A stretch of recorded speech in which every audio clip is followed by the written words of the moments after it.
Hello, everybody, and welcome to That Real Texas Team podcast here on the channel. My name is Curtis Brown. I'm the host of the channel. I'm the host of this AFC South show on Curtis's podcast network.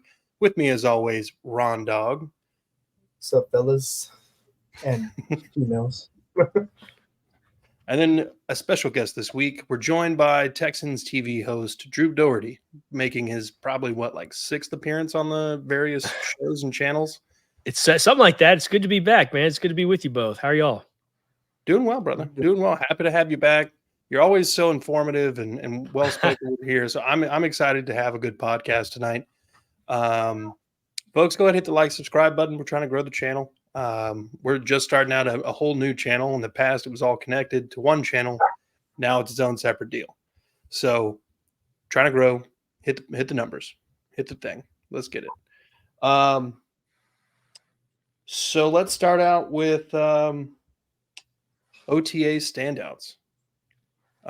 Who and I know OTAs need to be taken with a grain of salt. There's no actual physicality because the pads are clearly not on, but who's making their name heard?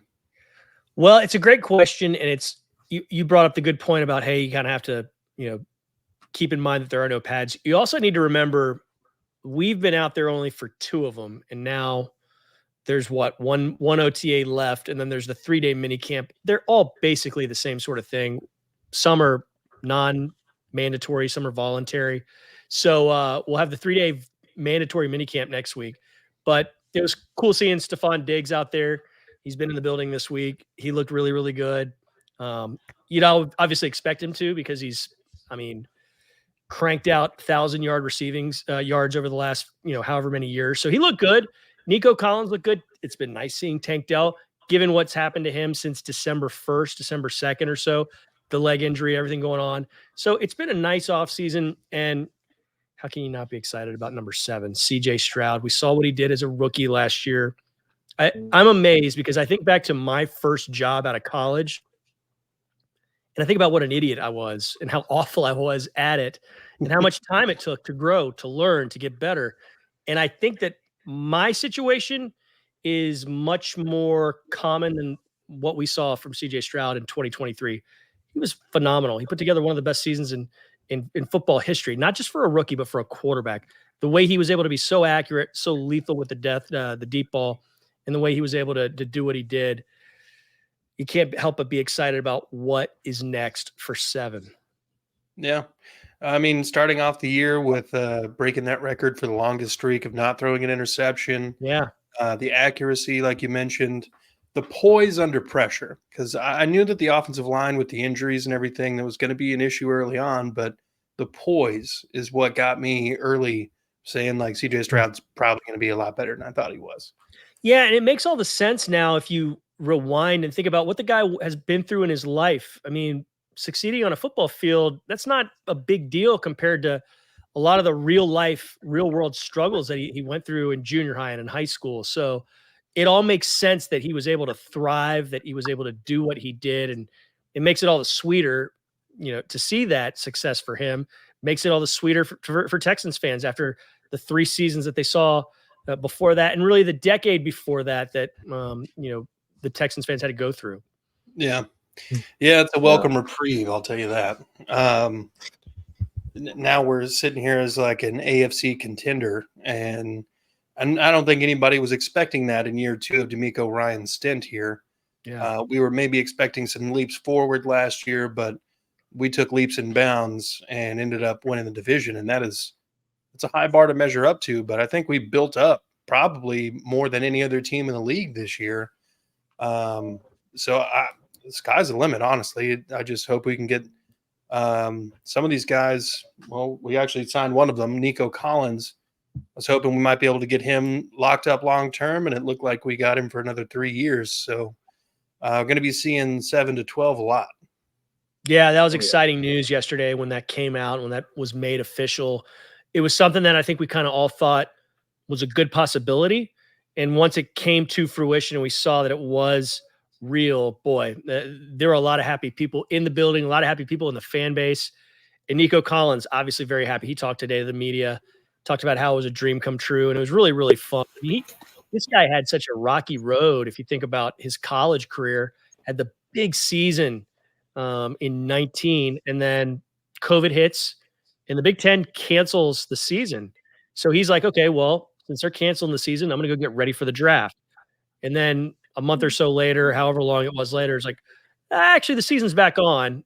And he had kind of already committed and gone down that path. So he didn't get to play that last year of college. And he was a little bit rusty at the Senior Bowl, but still had shown a lot of the potential and a lot of the talent that the Texans took him and took him with a solid draft pick.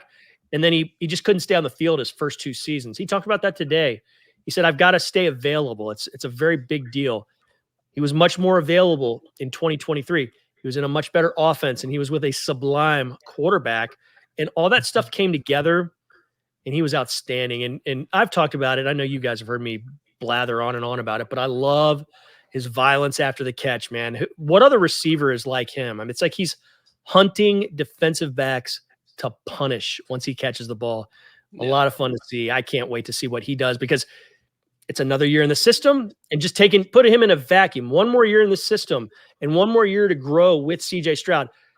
Big potential. But you got the other guys that they've added in Stephon Diggs. You got another year in the system for Tank Dell, another year in the system for Dalton Schultz. It's so very, very promising, so very exciting to work for the Texans, to be a Texans fan. It's just, I can't wait.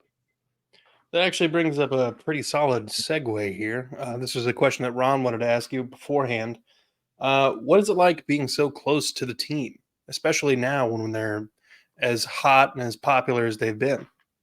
It's fun, man. Like I mentioned earlier, it was a tough 2020, 2021, 2022. I mean, those were some dark days. So it's been really fun to see this resurgence because it's not just the team on the field that has been so excellent.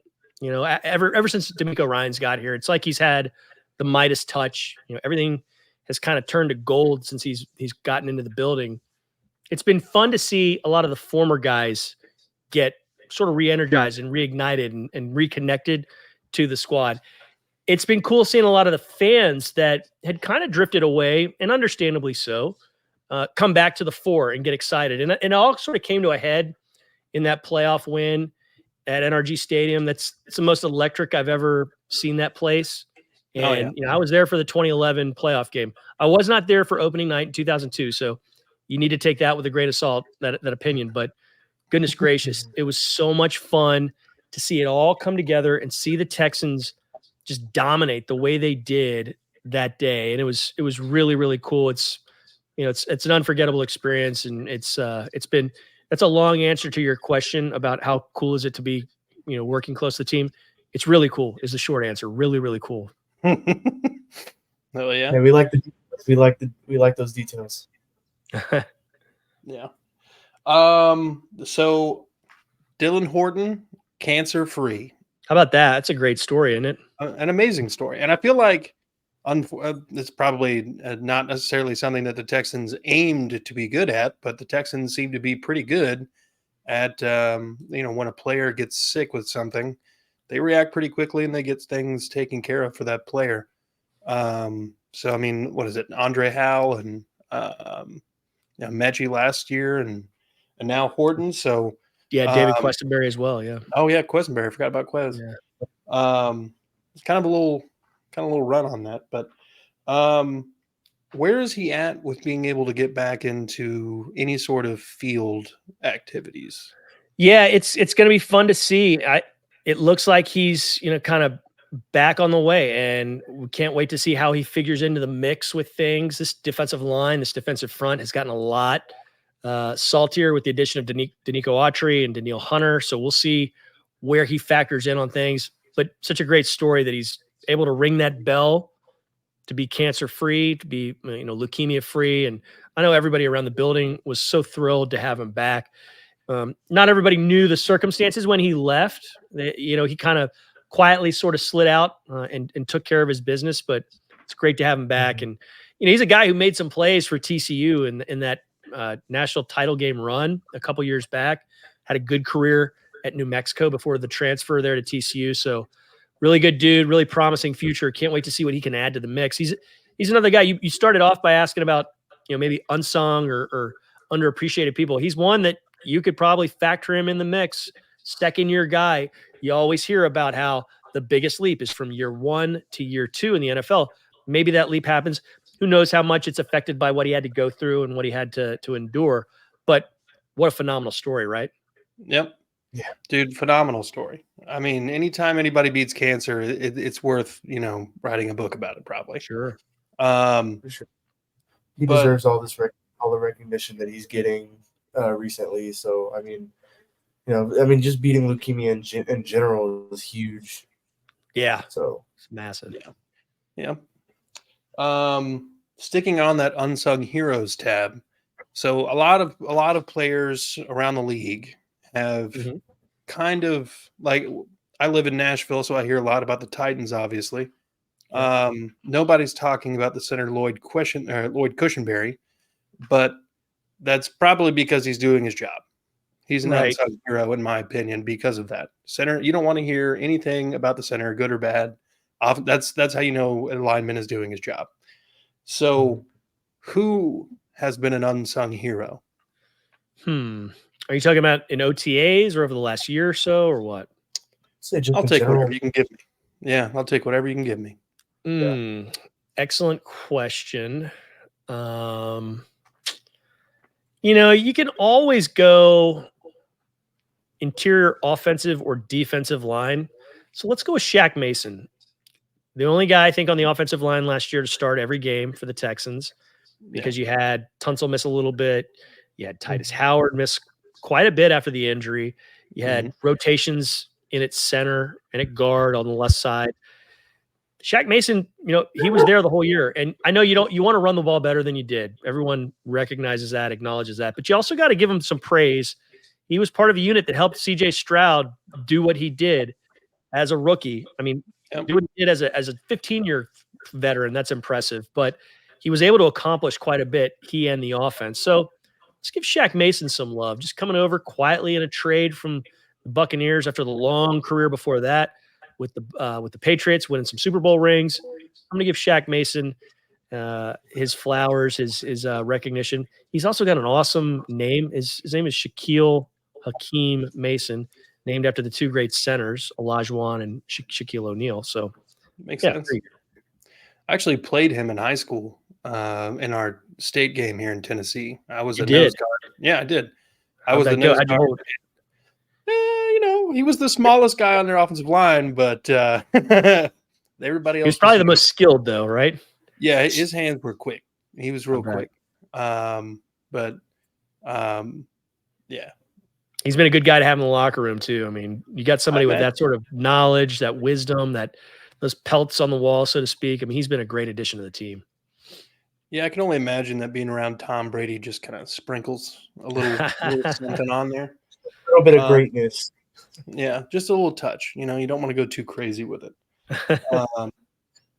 Okay, so who would you say is the most improved from the end of last season to now, at least in any tangible term? Yeah, no, it's tough to gauge. It's tough to say because we haven't seen game action. Right. I'm curious though about John Mechie because, man, what a double whammy that guy had. And just take the leukemia out of it. I mean, he was coming back from an ACL. He had to, the end of his last season, one of the last games, he ripped his ACL in December, and comes back from that, and on top of it gets the leukemia diagnosis. So what does he look like in year 2? Because this is his second year. I know it's technically his third year in the league, but he didn't play as a rookie. He was going through all that other stuff. Right. How does he look? We know he was working out with Stephon Diggs, with Tank Dell, and CJ Stroud, as well as Sketch, the streamer. So they were working out together in Los Angeles a couple months back. He's building up chemistry, maybe building back all that promise, that potential, and that talent that was there. And the reason the Texans took him, he was a playmaker for Alabama. So I want to see what he does, what he means to this receivers core, because if he hits, that's one more weapon that Stroud and company have at their disposal. And man, I can't wait to see what Bobby Slowick can draw up. Oh yeah, Mechie he got a little better at the end of the season. Yeah. You were saying, Ron? Do you think that with John Mechie being around these veteran receivers and these, I'm not gonna say quite like more skilled, or more talented, but just these older guys, do you think he can learn a lot more and grow from there, like just in a mental It state? can't hurt. Yeah, it certainly can't help. They're around. They're more experienced. I don't think that can hurt him. I'm always hesitant to say, oh, well, he's going to teach him so much. Like we heard that with Ed Reed in 2013, and things didn't work out so great for the Texans that season. Yeah. But it's certainly that broad base of knowledge that you have in that receivers room with Diggs, with Robert Woods, who is coming back again, still in the fold there, with Skowronek, the guy they got from the Rams recently. He's been around the block a bit. Yeah. It certainly helps. It's certainly something that can only be a positive, I think, is having, like you say, that experience around him and guys that you can maybe lean on and find things out from. Yeah, I think it's certainly a positive. Cool. Cody Stutes, friend of the channel, you probably talked to him several times. Big fan of Cody's. I like Cody a lot. It's hard not to be a fan of Cody. The dude's I know. just like the chillest guy. But like I follow a lot of his stuff on YouTube, and I'm a free subscriber to his HoustonFootball.com thing. But he has a lot of praise to give for Kenyon Green and Damian Pierce for showing up to OTAs looking mean, lean, and angry. Yeah. What do you have to say about either of those two gentlemen? Cody knows what he's talking about, and in this case, I've been very impressed with what I've seen from them. I have never been ready to throw proverbial dirt on Damian Pierce's NFL grave. I mean, I saw what the guy did as a rookie, and he was fantastic. People forget his season ended in early December, and he was already at, I think, about 900 some yards. He was going to crack 1,000 yards, and he did it with such flair, such violence. I was talking about Nico Collins earlier. Damian Pierce, he brings the lumber when he runs, and I think another year in the system is something that can possibly be good for him. I'm ready to see what he can do in year 2. He's one of the best teammates I've ever seen. And granted, I'm on the outside. I'm not in the locker room, but everything I've ever seen of him and everything I've heard from others around him, both on the teammate side and the coaching side, they all in lockstep are 100% behind Damian Pierce. Whether it's DeMeco Ryans, whether it's before DeMeco Ryans, Lovie Smith. I mean, everybody really, really respects what Damian Pierce can do. As for Kenyon Green, the guy was taken in the first round, in the middle of the first round, for very good reason. There's a lot that was seen in him by this personnel staff, by this coaching staff that thinks very highly of Kenyon Green. So I can't wait to see what he does. And he's another guy that if he kind of plays the way you think and you predicted he would play when you took him, look out, because this is going to be a really good thing for the Texans. So it's kind of sounding like it's a big deal for the 2022 draft class this year. It seems like. Yeah, I mean, think about it. It's him in Green, and then Derek Stingley, who the second half of last season really looked like everything you thought and wanted the 3rd overall pick to be. Yep. And then you got the guys, after them, Damian Pierce, if he has another like a comeback year, I suppose you could say, a better year than he did last year, you're getting some good stuff out of him. So yeah, there's a lot to look forward to if those guys play the way you think they're going to play. Jalen Petrie is a guy who I also think could be really, really good with another year in the system, another year of maturation. He's got a lot of promise too. I'm ready to see what he does, and I'm excited to see what he does because I think he's going to have a really good season, Jalen Petrie. Yeah, I mean, another year around Jimmy Ward, who's kind of a Swiss Army knife on the back end.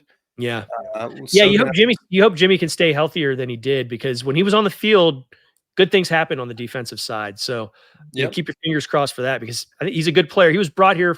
I keep saying for a reason. I'm sorry for not being that original, but he's a guy who was brought on because of the good things he did in San Francisco, the knowledge and the idea of what he means to a team on and off the field. According to DeMeco Ryans, he's an important part of the equation here. Yeah. There's a couple of guys on the roster like that. I feel like Robert Woods was brought in for a similar reason. I think Robert played well last year. Robert played really well last year.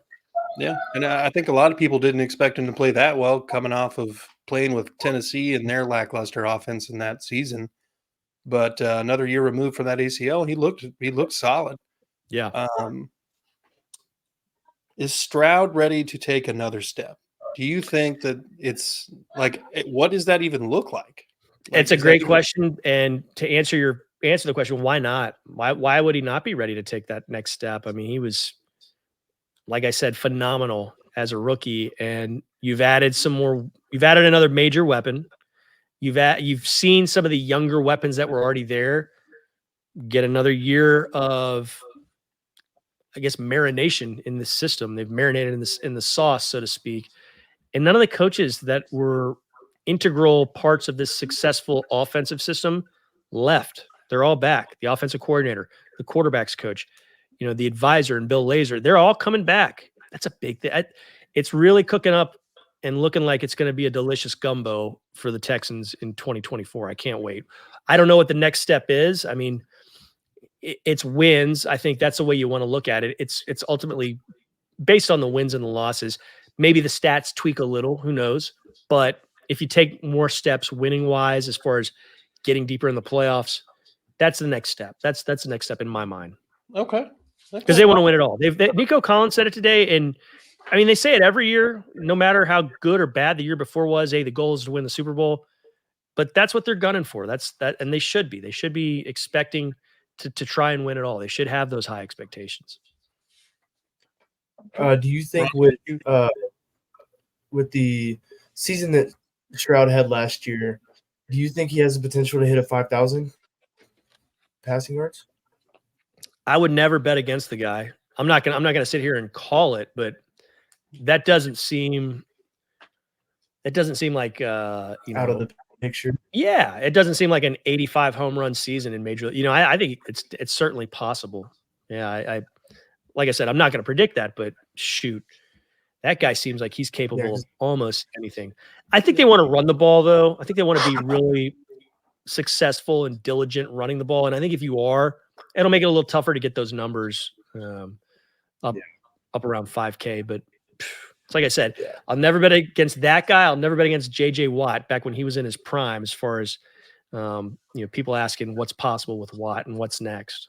Yeah, I was thinking about asking that question, but I assume you've been asked that to death. Yeah, and why not? He said it. D'Amico's talked about it. Everyone's talked about it. Like, yes, there's a possibility he could come back. If it happens, I think it would be later in the season, and it would be because the Texans have seen some injuries on the defensive front, and they need him. So I would never rule it out, man. I was at the softball game a couple weeks back, the JJ Watt Charity Classic. It was out in Sugar Land. Raised a lot of money again for his after-school youth sports programs. Did a great job. It was an awesome event.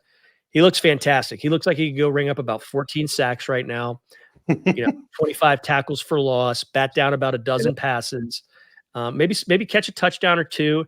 He still looks like he's got it. And yeah, I could see it happening. I'm not saying it's going to happen, but I could definitely see a return, and I think it'd be a lot of fun. I don't know if he got to do it while he was with Arizona, but I know that when he was in Houston, it was something he always wanted to do, was to play in Green Bay. Yeah. And I know that this year we play in Green Bay. So I'm hoping that if he does come back, that it would be, before that game so that he could play in it. Man, you just sparked up a memory of mine. So in 2016, in the snow, last time the Texans played there in the regular season, they got close, but they lost. And remember, JJ was on the shelf that year after the early injury. Yep. And so I was in the cafeteria kind of around like 9:30 in the morning, getting a water. And I think the team was already in meetings or in practices. And he's in there. I guess he's taking a break from doing some rehab or something. I saw him. I was like, oh, man, it would have been cool to see you play. And he's like, yeah, I really wanted to play in that one. So, he loves Green Bay. He loved in 2019 going to training camp there for a week and practicing with them and then playing that preseason game. It was a cool week to see. He got to ride the bike, that the kids provided. And he's proud to be from where he is. He loved the Packers growing up. He loves the Texans now. He obviously loves the Steelers because of his brother. So it would be cool, but I'm don't say that I'm calling it. I'm not Yeah. predicting it, but Yeah. yeah, it would be kind of sweet if he were around and the Texans were winning and chugging along in this runaway train and he were to be able to play there. It'd be a nice cherry on top for him, I Would. think. I agree. I feel like it would probably, like, if they're calling him, some injuries have happened, and I don't want that. Yeah, which would be kind of worrisome. Yeah. Yeah. And to just to be in a situation where you got to call somebody who's 34 and be like, hey, come on. Yeah.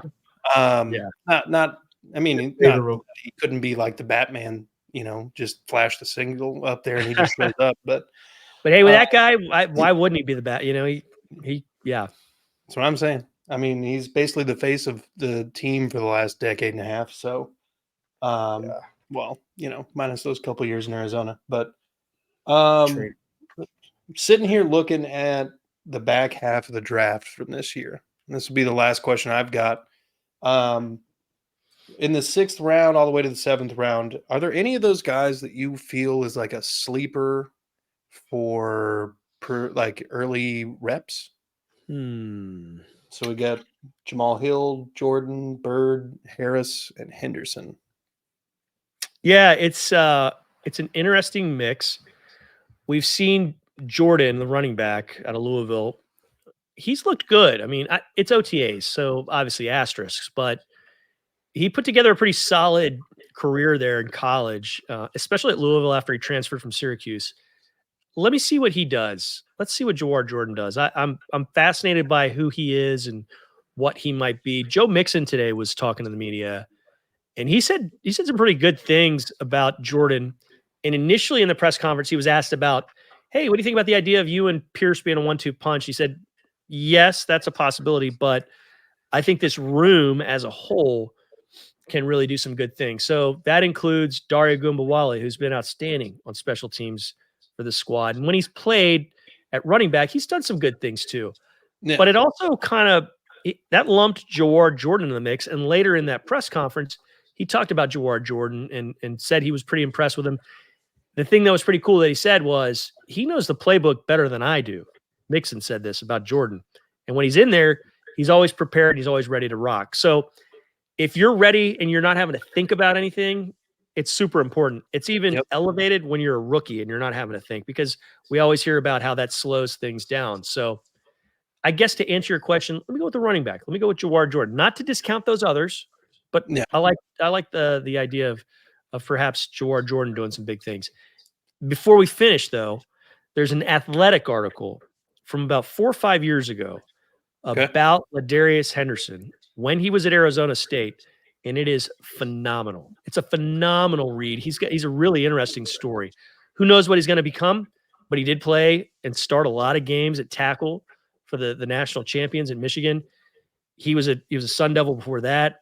Fascinating art. Go read it. It's really, really good. Like I said, I think it's 2020-ish, 2019-ish.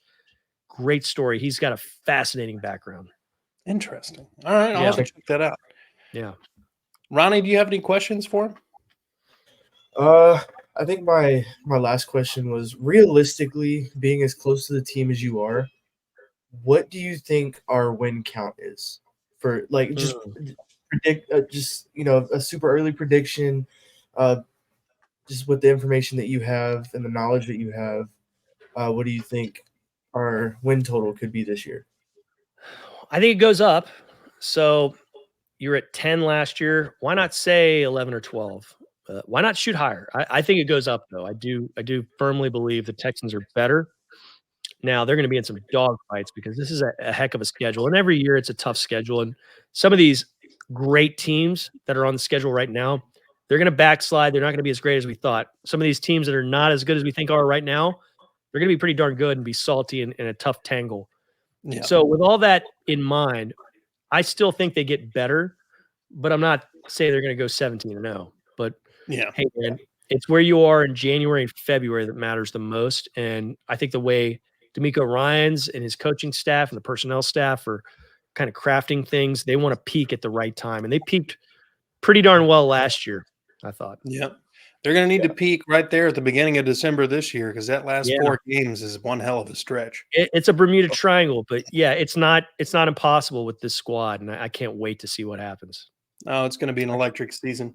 Drew, thanks for coming can't- on tonight, brother. You're always a pleasure to have on. Always so informative.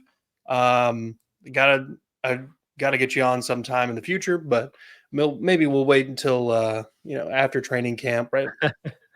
Well, I Get a little appreciate bit you more. being patient with me. We had a lot of stops and misses and stops and goes because of the youth baseball season. I was coaching the Bees, and the Bees kept winning and getting in the playoffs, getting deeper and deeper in the playoffs. So it was a good problem for us, but it pushed this podcast back. But I was happy to join you, and I really appreciate you having me.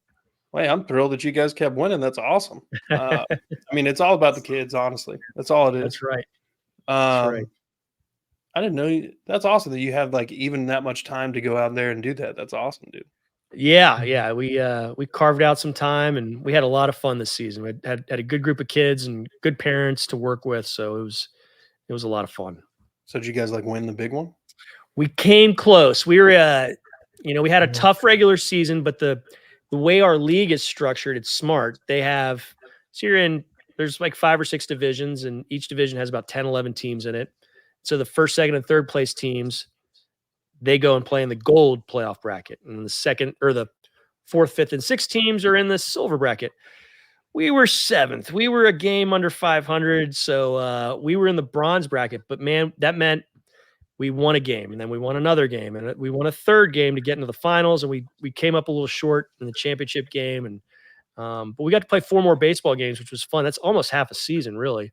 Yeah. It's a 10-game season, and then we got to play 4 more. So it was cool. And I mean, from where we were in late February, yikes, we got so much better. And I think most of the boys, if not all of them, loved the game of baseball. There were some kids that had never played before. So it was fun. It was a lot of fun. So we talking like 6U? 7 and 8-year-olds, yeah, first and second graders, yeah. Oh, that's awesome. So still coach pitch. You're out there. Coach pitch, I was throwing. Yep. Oh yep. yes, throwing the Yep. strikes. Trying to throw meatballs. Oh yeah. All right. Well, want that high ERA. So. Oh man, I spent a lot of time in my youth growing up in a local park system where we did a lot of sports and stuff, and I used to hear baseball coaches walk up and be like, "Well, till about the 5th inning, I was throwing a no-hitter." That's not a good thing. Yeah. No, not at all. He was very luckily ashamed. No hitters from me this year. So There you go. There you go. Yeah. Well, again, Drew, thanks for taking your time out of your day or your evening this particular occasion. But always a pleasure to have you on. We'll get you on again probably before the season. And folks, hit the like, subscribe button, and be good people.